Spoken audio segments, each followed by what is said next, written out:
Chapitre 2. Mes petits enfants, je vous écris cela pour que vous ne péchiez point. Et si quelqu'un vient à pécher, nous avons auprès du Père un paraclet, un défenseur, Jésus-Christ, le juste. Et il est lui-même victime de propitiation pour nos péchés, non seulement pour les nôtres, mais aussi pour ceux du monde entier. Et en cela, nous connaissons que nous l'avons connu,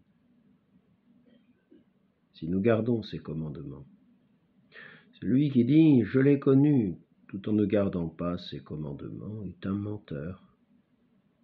Et en celui-là n'est pas la vérité. Mais celui qui garde sa parole, en celui-là l'amour de Dieu est vraiment accompli. En cela, nous connaissons que nous sommes en lui. Celui qui dit « demeurer en lui » doit, comme celui-là s'est conduit, lui aussi se conduire. Bien-aimés, ce n'est pas un commandement nouveau que je vous écris, mais un commandement ancien que vous aviez dès le commencement.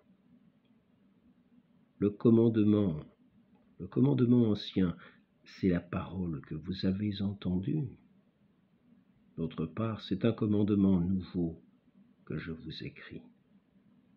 Ce qui est vrai en lui et en vous, parce que les ténèbres passent et que la lumière, la véritable, brille déjà. Celui qui dit être dans la lumière tout en ayant de la haine pour son frère est dans les ténèbres jusqu'à présent. Celui qui aime son frère demeure dans la lumière, et il n'y a pas en lui d'occasion de chute. Mais celui qui a de la haine pour son frère est dans les ténèbres et marche dans les ténèbres. Et il ne sait où il va, parce que les ténèbres ont aveuglé ses yeux.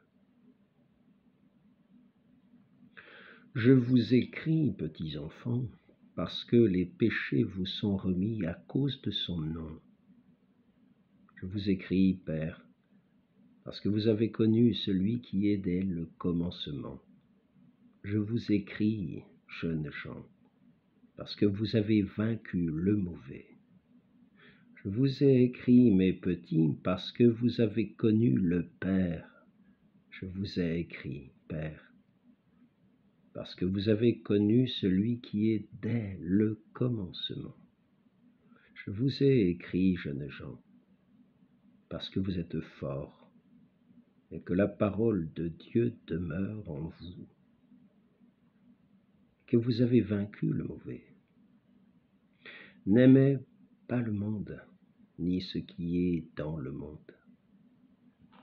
Si quelqu'un aime le monde, l'amour du Père n'est pas en lui, parce que de tout ce qui est dans le monde, la convoitise de la chair, la convoitise des yeux, la forfanterie des biens, rien n'est du Père, mais cela est du monde. Et le monde passe, ainsi que sa convoitise, mais celui qui fait la volonté de Dieu demeure à jamais. Mes petits enfants, c'est la dernière heure. Et comme vous avez appris qu'un antéchrist vient, ainsi maintenant beaucoup d'antéchrists ont paru.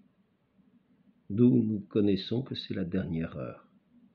Ils sont sortis du milieu de nous, mais ils n'étaient pas de chez nous.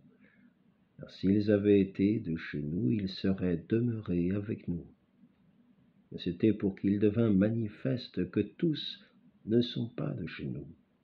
Et vous avez une onction qui vient du Saint. Et tous vous savez. Je vous ai écrit non parce que vous ne savez pas la vérité, mais parce que vous la savez, et que nul mensonge n'est de la vérité. Quel est-il le menteur? Sinon celui qui nie que Jésus est le Christ. Celui-là est l'Antichrist, qui nie le Père et le Fils. Quiconque nie le Fils n'a pas non plus le Père. Celui qui professe le Fils a aussi le Père. Pour vous, ce que vous avez entendu dès le commencement demeure en vous. Si ce que vous avez entendu dès le commencement demeure en vous, vous aussi vous demeurerez dans le Fils et dans le Père. Et telle est la promesse que lui-même nous a faite, la vie éternelle. Je vous ai écrit cela au sujet de ceux qui vous égarent. Pour vous, l'onction que vous avez reçue de lui demeure en vous, et vous n'avez pas besoin que quelqu'un vous enseigne, mais parce que son onction vous enseigne tout, et qu'elle est vraie, et n'est pas mensonge, selon qu'elle vous a enseigné, demeurez en lui. Et maintenant, petits enfants, demeurez en lui, pour que s'il vient à se manifester, nous ayons de l'assurance et non pas la honte de nous trouver loin de lui lors de sa venue. Si vous savez qu'il est juste, connaissez que tout homme qui pratique la justice est né de lui.